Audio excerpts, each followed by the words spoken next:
Le sommet qui a réuni des chefs d'État et de gouvernement de la Communauté d'Afrique de l'Est, EAC, et de la Communauté de développement de l'Afrique australe, SADC, en date du 8 février dernier, visait à aborder la détérioration de la situation sécuritaire et humanitaire dans l'Est de la RDC, notamment l'occupation de la ville de Goma par le M23. Les participants ont exhorté à la reprise des négociations et des dialogues directs avec toutes les parties étatiques et non étatiques, y compris le M23.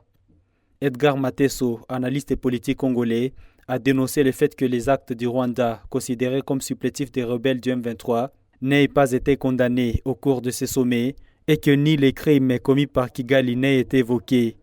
De plus, il a critiqué le sommet pour avoir mentionné certains groupes armés présents sur le sol congolais sans reconnaître qu'il s'agit des troupes rwandaises non invitées. Au regard des conclusions de ce sommet de la fin du mois passé, vous allez constater justement que la SADC n'a pas cité le Rwanda, la SADC et l'EAC n'ont pas cité le Rwanda comme les responsables de ces crimes. Et ils ont parlé de groupes de militaires, les groupes armés qui se retrouvent sur notre sol sans être invités. Donc, comme pour cacher le nom du Rwanda. Et beaucoup plus, ils estiment qu'il faut procéder au cessez-le-feu, mais sans retrait immédiat de ces troupes. Selon Edgar Mateso, un mauvais signal avait été déjà envoyé dès la veille du sommet par l'absence des pays alliés de la RDC, tels que l'Angola, l'Afrique du Sud ou le Burundi. Il y voit un signe que ces nations avaient anticipé la légèreté avec laquelle la SADC et l'EAC traiteraient la question du conflit en RDC, en dépit de la gravité de la situation. Les cessez-le-feu devraient coïncider en principe avec le retrait de ces Rwandais.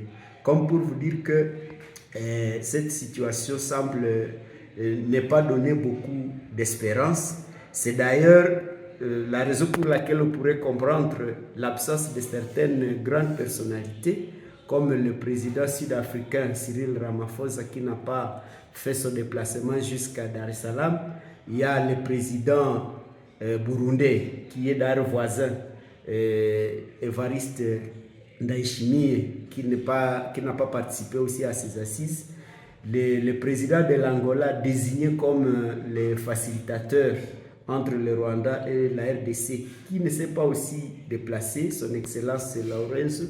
Et donc, comme pour vous dire que ces gens, déjà ces grandes personnalités, avaient déjà pressenti qu'il s'agit d'une messe noire à laquelle ils ne devraient pas participer pour ne pas cautionner justement la balkanisation de notre pays. Pour rappel, le sommet conjoint de l'EAC et de la SADC s'est tenu le 8 février 2025 à Dar es Salaam, en Tanzanie, pour discuter de la crise sécuritaire dans l'Est de la RDC.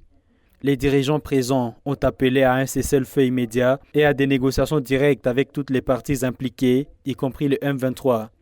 Cependant, cette approche a suscité des critiques de la part de certains analystes congolais qui estiment que les responsabilités du Rwanda dans le conflit n'ont pas été suffisamment abordées.